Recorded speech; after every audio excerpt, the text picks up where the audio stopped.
In this video, I'm going to share 15 simple tips to save money. Tip number 1 is using a Haushaltsbuch or simply a budget book or a budget planner. Here you can use many digital apps, but a majority of Germans prefer to go analog and have a physical book. In this book, you can start by writing about your income, your wage, child benefit, unemployment benefit, etc. Any income that you get on a regular basis.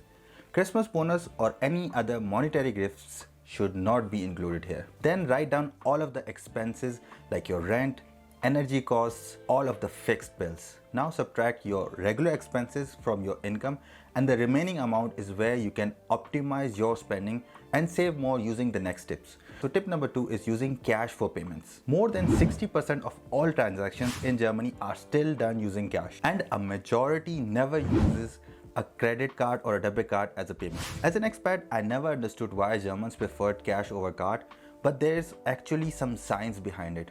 According to studies, using cash for payments enhances the negative effect of parting with money, and that cash payment could represent a strong self-regulating tool for those having issues with compulsive shopping or digital gambling. So if you find yourself just using your debit card or credit card, try switching to cash and see the results for yourself.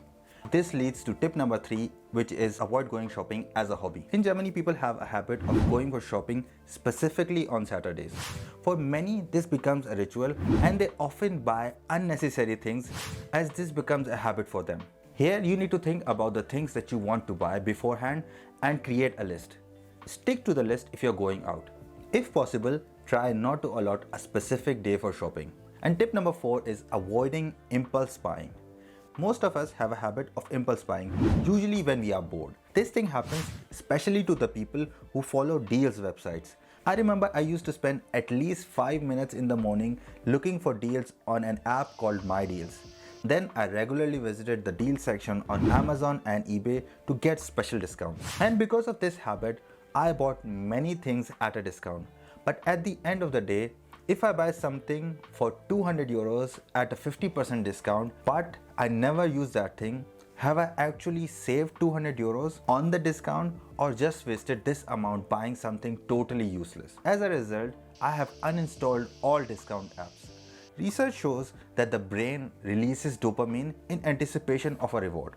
Dopamine is a neurotransmitter that plays a role in how we feel pleasure. And online shopping creates the anticipation, releasing more dopamine because the buyer has to wait for the purchase. But as time goes on, the amount of dopamine being released decreases. In the case of buying something online, the amount of dopamine being released becomes negligible when you have received the order.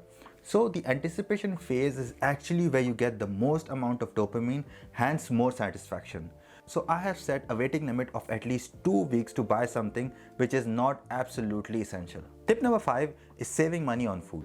Many of us prefer eating out, and it's all good until at the end of the month we see our bank statement. Cooking for yourself is healthier and saves money too.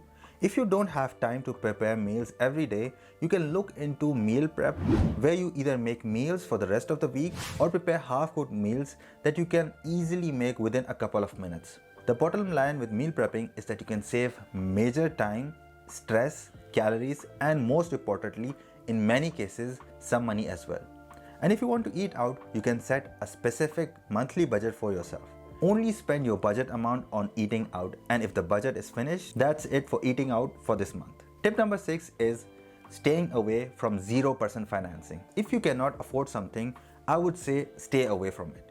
We often stay away from the things that are out of our budget, but as soon as we see that 0% financing on it, we try to justify that purchase with the fact that dividing the payment and getting a better product, even if it is out of our budget, is worth it. I assure you, in 90% of the cases, the extra bells and whistles you got for the additional 1000 euros will not be useful for you at all. If you are liking the money saving tips, I would really appreciate if you hit the like button. Tip number 7 is file your tax returns.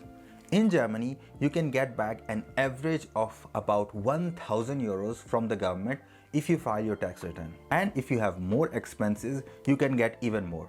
For example, you can get back the travel costs to your work, any expense that you had that was related to your work, and much more if you submit your taxes.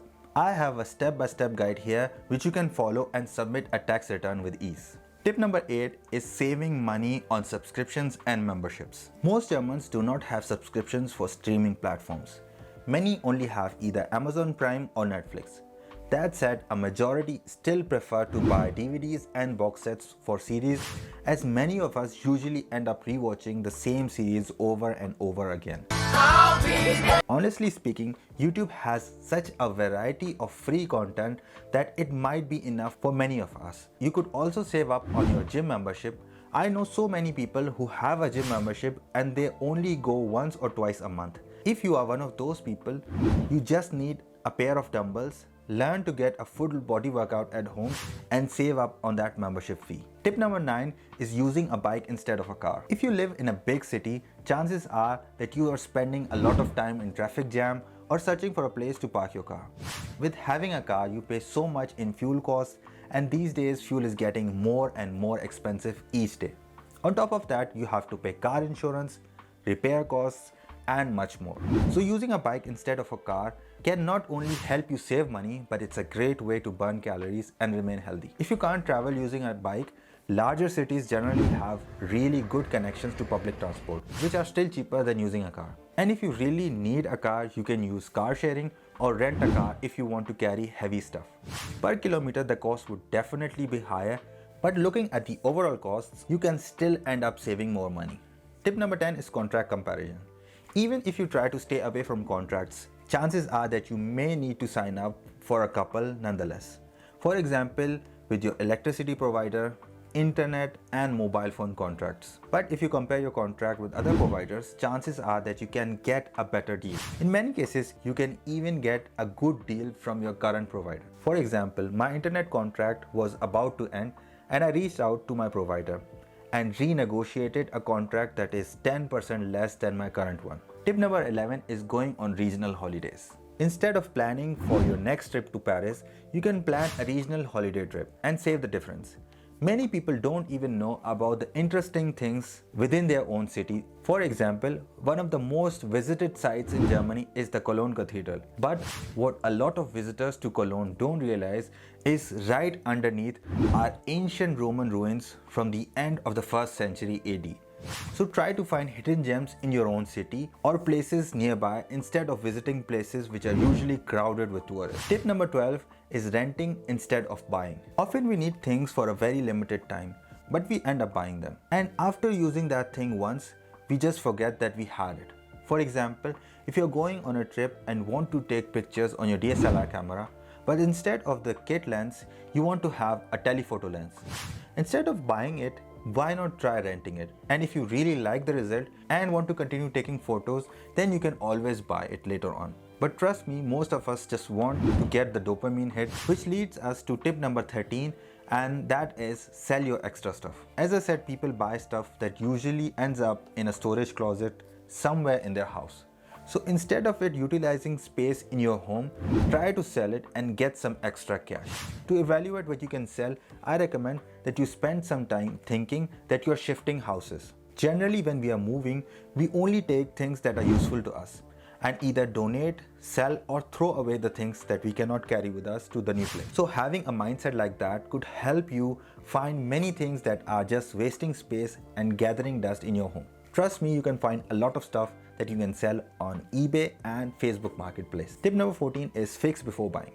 If something stops working, instead of ordering a new one, try to get it repaired. I'm sure you know how to fix many things, or at least have friends that know how to fix those things. So if you can't fix something, invite a friend who can fix it to dinner. You can get that thing fixed and have a nice time with your friend as well. If it's not fixable, then you can always have it replaced, but at least now you have tried and done your part. So tip number 15 is not fixing your bad money habits. Most of us have bad money habits that keep us poor. For example, having people in your life that influence you to take bad financial decisions can cause you to remain poor for the rest of your life. In this video, I share 5 bad money habits that are keeping you poor. So thanks for watching, bleib gesund, and I'll see you in this video.